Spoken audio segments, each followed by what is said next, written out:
America's first female serial killer. Monster, the Aileen Wuornos Story. Florida, 1989. The sun burns the highways, and the air hums with silence. Along those empty roads walks a woman, scarred, tired, unseen. Her name is Aileen Wuornos, a drifter who lived on the edge of every town and every law. The headlines would one day call her a monster. But behind that name lies something else. A childhood buried in violence, a lifetime spent surviving a world that never showed her mercy. This is not a story about evil. It's a story about what happens when no one listens until it's too late. Cold Michigan mornings, the kind where the world looks frozen in place, gray skies, bare trees, and the kind of silence that hums louder than any sound. A small girl, barely 4 years old, sits on a snow-covered porch. She doesn't cry. She doesn't move. Inside, her mother's packing a bag, her hands trembling, her eyes hollow. When the car drives away, no one tells the little girl that she's been left behind. Her name was Aileen Carol Pittman, born February 29, 1956. A leap-year baby who would spend her life trying to catch up to a world that never waited for her. Her father was in prison for child molestation. He never came home. He hung himself before she turned 13. Her mother vanished soon after.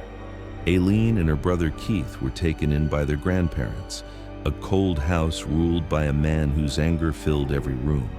Neighbors would later recall hearing yelling, crashes, sometimes a child's muffled sobs. No one intervened. Not then. Not ever. By 10, Aileen had learned that love was something that hurt. By 11, she had already started trading small favors, cigarettes, food, warmth, to survive the long winters. The adults whispered her name like it was a curse. In Troy, Michigan, she was already that girl. At 13, she became pregnant. She never said who the father was. Some said a family friend, others said worse. The baby was born in a state facility and taken from her arms before she could even touch him. She named him nothing, because in her world, names didn't last. When she returned home, her grandfather's rage was waiting for her. The beatings grew harder, the nights longer. And one day, he told her to leave, to get out and never come back. It was the middle of winter.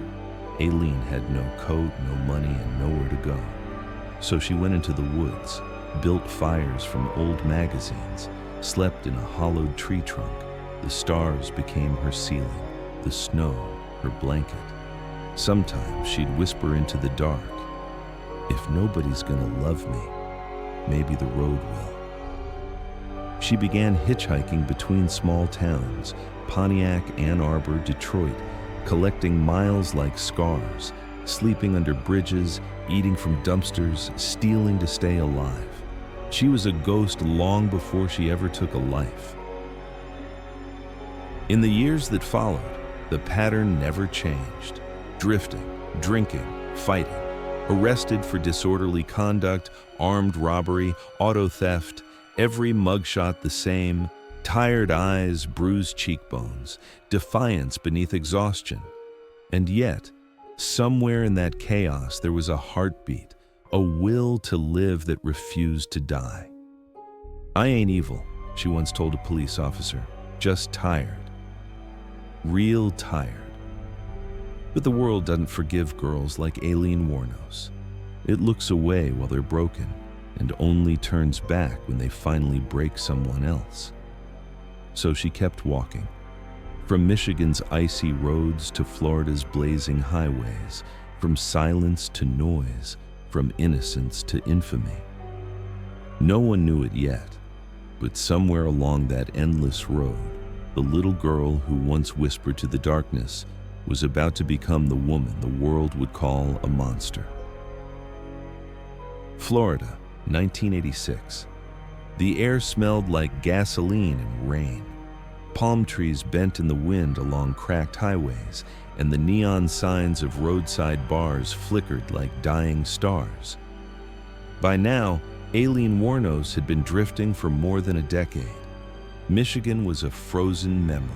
She'd traded snow for sunburn, loneliness for noise. She lived out of motels, hitchhiked through back roads, and carried everything she owned in a torn canvas bag. At 30, her body looked twice that age, tanned, lined, restless. Her life had become a cycle: men, cars, money, and the endless hum of the interstate. Each ride was a gamble. Some men were kind, most weren't. She learned to smile just enough to stay safe, and to keep her hand close to the .22 revolver tucked in her bag. For years, she told herself it wasn't about the money, it was survival. And survival was never pretty. One humid night in Daytona Beach, inside a dim bar called the Zodiac, everything changed. Aileen sat alone, nursing a cheap beer, when a young woman across the room laughed. A real laugh, the kind that doesn't sound afraid. Her name was Tyria Moore, a hotel maid with short hair, kind eyes, and the kind of presence that made the noise of the world fade for a moment. They talked until closing time, cigarettes, stories, and half-truths shared between strangers who didn't want to be alone. By morning, Aileen had moved into Tyria's small apartment, 2 women against the world. For the first time, Aileen stopped running. They cooked breakfast together, argued about money, made plans they never kept. She started to believe she could have something that wasn't stolen. But bills piled up. Work never came. So Aileen went back to the highway. Every morning she'd kiss Tyria goodbye at the door and walk toward the roar of traffic. By afternoon, she'd be standing on Route 92, thumb out, the heat shimmering off the asphalt. Truck drivers, salesmen, strangers. She got in, she smiled, she hoped to make it home. "I'm just doing what I gotta do," she'd whisper, "for us." Sometimes she'd come back with bruises, sometimes with money, sometimes with silence that lasted until dawn.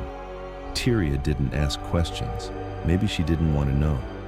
They were bound by something fragile, need, maybe love, maybe just the fear of being alone again. But for Aileen, it was real. The only thing that ever was. At night, she'd watch Tyria sleep, the dim motel light flickering across her face, and think, if the world had been kinder, this might have been enough. But the road doesn't let go so easily. Every mile took something from her. And somewhere along the stretch between Daytona and Ocala, between love and survival, the storm began to build. "Sometimes," the narrator whispers, "love isn't what saves you.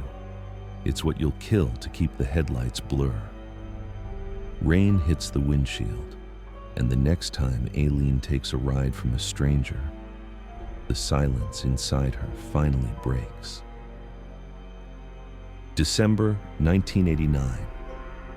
Florida's winter was warm, but the air that morning felt heavy, the kind of stillness that comes before a storm. Aileen Wuornos stood by the side of Route 92, the asphalt shimmering beneath a pale sky. Her hair clung to her face, her jacket damp with sweat and rain. It had been 3 days since her last job. Money was gone. Motel rent was due. Tyria's patience, already thin, was fading. Aileen had told her that she'd find a way. She always did. By late morning, a gray Cadillac slowed to the shoulder. The driver leaned over and opened the door. His name was Richard Mallory, 51 years old, electronics store owner from Clearwater. To anyone else, he was just another man on his way to somewhere. To Aileen, he was a ride and a chance to make it through another night. They drove for miles, rain beginning to fall, windshield wipers struggling to keep up. He talked too much. She smiled when she had to. Eventually, they pulled off onto a dirt road surrounded by pine trees. It wasn't unusual, but something in her gut told her to stay alert. What happened next would never be fully known. Aileen said he attacked her, tied her hands, tried to rape her, said things she'd heard before, things that turned her blood cold. He wasn't the first man to hurt her, but he would be the last. In the chaos, the shouting, the fear, the rain, she reached for the gun. A small .22 revolver, one shot, then another, then silence. Mallory's body slumped in the seat. The rain outside grew louder. Aileen's breath came in broken gasps, her hands trembling as she pushed open the car door. She stood in the downpour, shaking, staring at what she had done. "I didn't mean to," she whispered. "He was going to kill me." Lightning flashed. In that flash, her reflection in the window, pale, wet, unrecognizable. It wasn't just fear in her eyes anymore. It was release and something darker. She dragged the body off the road, wiped her hands on her jeans, and drove away in his car. Hours later, she parked behind a diner, cleaned the gun, lit a cigarette, and watched the smoke rise into the humid air. "I had to," she muttered. "I had to." She kept saying it over and over, as if the words could undo the blood. A week later, hunters would find the body in the woods, shot several times, stripped, beginning to decay. The police would find nothing that tied it to her. Not yet. When she returned to the motel that night, Tyria was half asleep. Aileen handed her some cash and said, "We're good for a while." Tyria didn't ask where it came from. She never did. But that night, Aileen couldn't sleep. Every time she closed her eyes, she saw the flash of the gun, heard the echo of the shot. The sound didn't scare her. It calmed her. Days later, she went back to the road. Same stretch of highway, same silence, different woman. Once you cross a line like that, the world never looks the same again. And as the next car slowed to stop, headlights cutting through the fog, Aileen Wuornos took her first step into the history books, not as a victim, but as the monster the world had been waiting to see. 1990. Florida's highways had become Aileen's second skin, every mile carved with a lie, every turn carrying a memory. Richard Mallory's death passed quietly. A few lines in the local papers, then silence. But the silence didn't last. Within 6 months, the bodies began to appear again. The second was David Spears, 43 years old, a construction worker, found naked, shot 7 times. A week later, Charles Carskadden, a 40-year-old meat delivery driver, shot 9 times. Then came Troy Burris, a truck driver. Peter Seams, a missionary. His car was found, but he never was. Next, Charles Humphreys, a former police officer. And finally, Walter Antonio, a reserve trooper, found in the woods, 4 bullets in his body. Each one followed the same pattern. Men alone, found near the highways, cars abandoned, wallets empty. And always the same weapon, a .22 caliber pistol. Aileen was no longer killing to survive. She was killing because she didn't know how to stop. Or maybe because stopping meant facing everything she had become. Tyria noticed the change. Aileen started coming home late, her eyes bloodshot, her voice trembling. Some mornings she cried in the shower. Others she laughed for no reason at all. One day, staring at her own reflection, she whispered, "They hurt me first. Every damn one of them," but even she didn't believe it anymore. Police files were beginning to connect. Same victim type, same caliber, same stretch of Florida highway. And then the headlines came, "Highway Killer Strikes Again." No one imagined a woman could be behind these murders, not until witnesses reported 2 women leaving the scene of a crime in the victim's car. One with blonde hair and a black jacket, the other short-haired, quiet. That night, Tyria froze.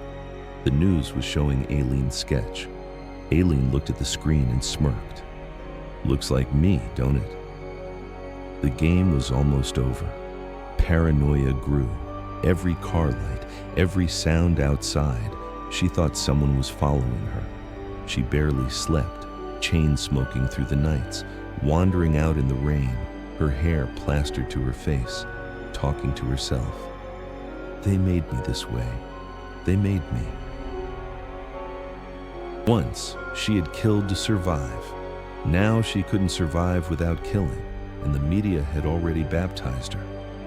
The Damsel of Death, America's first female serial killer. Her mugshot, smiling, defiant, was everywhere. TV anchors spoke her name in that same solemn tone, trying to tell her story but never really understanding it. Was she born evil? One asked. Or did the world make her this way? Aileen had no answer, because at that moment, she was somewhere deep in the Florida woods, dragging a body through the wet dirt, tired, filthy, silent. Only the sound of rain filled the air. "They all deserved it," she finally said, her voice low, cracked. "All of them." But tears streamed down her face. The camera draws closer. Her hands shake as she lights a cigarette. The spark reflects in her eyes like fire. Once you've been hurt enough, you stop waiting for the world to save you and start burning it down yourself. Ocala, Florida, January 1991. The air felt different. Not hot, not heavy, just watched. By now, every paper had a headline about bodies on highways. Every patrol car had a copy of the same two faces, a hard-eyed blonde and a younger woman with short, dark hair. Persons of interest, armed and dangerous. Approach with caution. The names weren't printed yet, but they would be. The blonde was Aileen Wuornos. The younger woman was Tyria Moore. For years, they had been just two women in motels, sharing cigarettes, bills, a bed, and a kind of desperate tenderness that doesn't come from romance movies. It comes from drowning together. Now, they were evidence. It happened fast. Police had found one of the victims' cars crashed and abandoned. Witnesses had seen two women wiping it down, trying to hide fingerprints, walking away like nothing happened. That was enough. Detectives started showing up in the bars and truck stops where Aileen hung out. They knew her aliases. They knew she used different names in different towns. They knew she always said she just needed a little help till payday. They couldn't find her at first, but they found Tyria. Tyria was picked up quietly and taken out of state. No sirens, no cuffs in public, no scenes. They sat her down and told her the truth in a voice cold enough to break bone. These are capital murders. Do you understand what that means? Florida is a death penalty state. They told her, "You can help us, or you can go down with her." Tyria cried. A lot of people would later call her a traitor. But the truth is more complicated than that. Survival stories usually are. The deal was simple, brutal, and precise. Tyria would call Aileen. She would talk to her. She would get her to confess, on tape. And in return, Tyria would not be charged with murder. They gave her a hotel room. Federal agents monitored the line. She was told exactly what to say and when to say it. Somewhere else at that same moment, Aileen was sitting alone at a cheap bar called The Last Resort, a dive where the air stank of beer, sweat, and cigarette ash that had been stomped into the floor years ago and never left. She was tired. Tired in a way that wasn't physical anymore. Her paranoia had turned into routine. She sat where she could see the door. She kept a hand near her jacket pocket. She watched everyone. When the payphone rang for her, she answered. "Lee." Just that. Tyria's voice. Aileen's shoulders dropped. For a second, 1 second, the hardness melted. Ty? Baby? Where are you? You okay? You ain't mad, are you? Tyria sounded scared, shaky, small. The kind of small that hit Aileen right in the center of her chest. They're talking to me, Tyria whispered. The cops. Lee, they're saying I'm gonna get in trouble. I can't go to jail. I can't do this. And just like that, everything else disappeared. Not the money, not the risk, not the bodies, not the headlines, just her, the woman she had called the only thing I got. Aileen pressed the receiver to her ear so hard her knuckles went white. They ain't gonna touch you, she said. You hear me? I'll fix it. Tyria swallowed. You can almost hear it on the tape. Lee, did you do it? Silence. There's a special kind of silence that only exists between two people who both already know the answer. Aileen closed her eyes. Yeah, she finally breathed. Yeah, I did. But they were gonna hurt me, Ty. They were gonna hurt me. I had to the room around her, jukebox, pool table, stale light, faded to nothing. All that existed was that line. All of it? Tyria asked, voice breaking. All those men? Aileen's reply was barely a whisper. I took care of it. So you wouldn't have to click. That was it. That was the moment. That confession, that one call was all the state of Florida needed. People talk about the investigation, the forensics, the ballistics match, the timeline of bodies. But in the end, it wasn't science that brought her down. It was love. The next day, plainclothes officers walked into the last resort. No chase, no dramatic takedown, no shootout, just a worn-out woman in a denim jacket, hair frizzy from the Florida humidity, looking older than she was, turning to face two men who did not look afraid of her. You got me? She asked. Yeah, one of them said. She didn't fight. She didn't scream. She didn't run. She just exhaled, like someone who'd been holding her breath for years. Later, in an interview room under fluorescent light, she said it clean. Yeah, I killed him. I'd do it again if I had to. Reporters would turn that line into proof of cold-blooded evil. But they always cut out the second half. I ain't gonna let nobody hurt me no more. This is how the story shifts forever. Up until now, she was just a drifter, a sex worker, a woman the system never bothered to protect. From this moment on, she becomes something else, a headline, a spectacle, a trophy. The state had what it needed. The media had what it wanted. And Aileen Wuornos had exactly what she always feared most. She was alone again. In the end, it wasn't the police that broke her. It was the sound of the only person she loved asking her to confess. Florida State Prison. Fluorescent lights hum against white concrete walls. The air smells of bleach and steel. It's quiet, the kind of quiet that feels like judgment itself.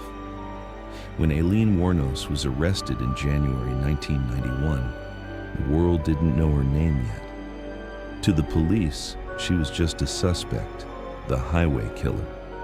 But in the weeks that followed, her face would appear on every screen, every front page. America's first female serial killer.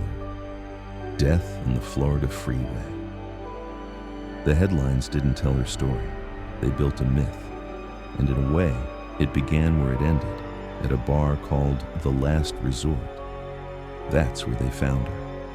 Maybe fate has a sense of humor after all. In the interrogation room, smoke curled above a metal table. Two detectives stared at the woman across from them. Unwashed hair, sunburnt skin, eyes that looked like they hadn't closed in days. One whispered, "She doesn't look like a killer." Aileen smirked. "What's a killer supposed to look like?" she asked. "You?" The first confession came like a punch, sharp and fast. "Yeah, I shot them. They were gonna hurt me. I had to survive, but survival was no longer the story. Because the state of Florida wasn't just building a case, it was building a legend. 1992. Courtroom lights, flashbulbs, television crews lined up behind the wooden benches. Aileen entered wearing an orange jumpsuit, wrists cuffed, chin high. She looked straight into the cameras. She didn't blink. The prosecutor called her a predator, a woman who used her beauty, what was left of it, to lure, deceive, and kill. The jury leaned forward, fascinated. It wasn't just the murders, it was the novelty. A female serial killer. Psychiatrists labeled her with borderline personality disorder. Defense lawyers pleaded trauma. Aileen called it all bullshit. The longer the trial went, the angrier she became. She began shouting at reporters, interrupting the judge, spitting back every insult they threw at her. At one point, she glared at the press gallery and said, "Y'all just want me dead." And you'll get your wish, that became the headline. I'll die for it. I deserve to. But no one printed what she said next. They never cared when I was dying every day before this. The courtroom turned into a stage. Journalists came not for justice, but for spectacle. She wasn't a woman anymore. She was a product. Anger, sex, violence, all wrapped into one marketable tragedy. Filmmaker Nick Broomfield came with his camera, capturing a woman unraveling on death row. Some days she was calm, reflective, almost gentle. Other days she ranted about God, conspiracies, police corruption. The press called it madness. Maybe it was just exhaustion. 6 death sentences, 6 chances to die. Florida had made its point. Years passed. Aileen grew quieter, more withdrawn. Her hair turned gray. Her letters became shorter. She started talking about God, about spacecraft, about coming back. She accused the guards of torture, of trying to make her insane before they killed her. And maybe, in their own way, they were. "I'm sane," she told the cameras. "I know what I did. But I'm tired of being tortured." No one listened. The noise around her was too loud. By 2002, her execution date was set. Reporters lined up again, not for justice, but for closure. Aileen sat behind thick glass, eyes sunken, voice steady. "People will always call me a monster," she said, "but I wasn't born one. I was made." There was no rage in her tone anymore, only resignation. For 12 years, she'd been dissected, judged, and rewritten. By then, Aileen Wuornos was less a person and more an idea. She stood for everything people feared about women, about violence, about what happens when a victim stops playing the part. The world made her story simple. A killer, a headline, a freak. But the truth was never that clean. It was written in trauma, stitched in silence, and signed by a society that forgot her long before it judged her. The lights flicker. The camera cuts. The story isn't over yet, but the end is coming. October 9th, 2002. Florida State Prison. A humid dawn. The kind of morning that feels like the air itself is holding its breath. Aileen Carol Wuornos, age 46, had been awake all night. No visitors, no priest, no tears, just silence and the echo of everything that had led her here. She drank a cup of black coffee. It was all she asked for. Then she stood up, straightened her prison-issued shirt, and smiled at the guard. "I'm ready," she said. They walked her down the narrow corridor known as the last mile. Concrete, metal, the sound of footsteps that never echoed back. Beyond the door, a small room waited, bright, cold, and final. Reporters filled the observation window. Some were here for the story. Some just wanted to see a monster die. Aileen lay down without resistance, straps tightened around her wrists, her ankles, her chest. The needle slid in. She looked at the ceiling, then at the people behind the glass. Her voice was clear, almost cheerful. "I'd just like to say, I'll be back. Like Independence Day with Jesus. Big mothership and all. No one spoke. No one moved. At 9:47 a.m., her eyes closed. A heartbeat later, nothing. Outside, the sky broke open. Rain began to fall, soft at first, then harder, washing over the walls of the prison. Some said it felt like cleansing. Others said it felt like judgment. The news spread within hours. Serial killer executed in Florida. The monster is dead. But monsters don't die. They linger. They echo. In the years that followed, her name refused to fade. Books, documentaries, songs, even a film, Monster, that earned an Oscar. People debated whether it told her truth or just another version of the myth. To some, she was pure evil. To others, a product of pain, a child abandoned, a woman betrayed, a survivor who turned her fear into fury. But the real Aileen existed somewhere between those two extremes. Behind every monster, there is a mirror. And sometimes, when we look long enough, we see ourselves staring back. She was called a monster, a killer, a woman beyond saving. But behind every name they gave her, there was still a human voice, broken, unheard, and fading into silence. Because remembering is its own form of justice. From a woman condemned by the world to a daughter who turned her family's love into a deadly lie. Next on True Echoes, What Jennifer Did.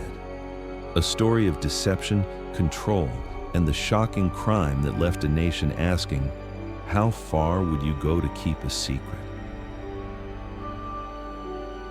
Every secret waits to be revealed.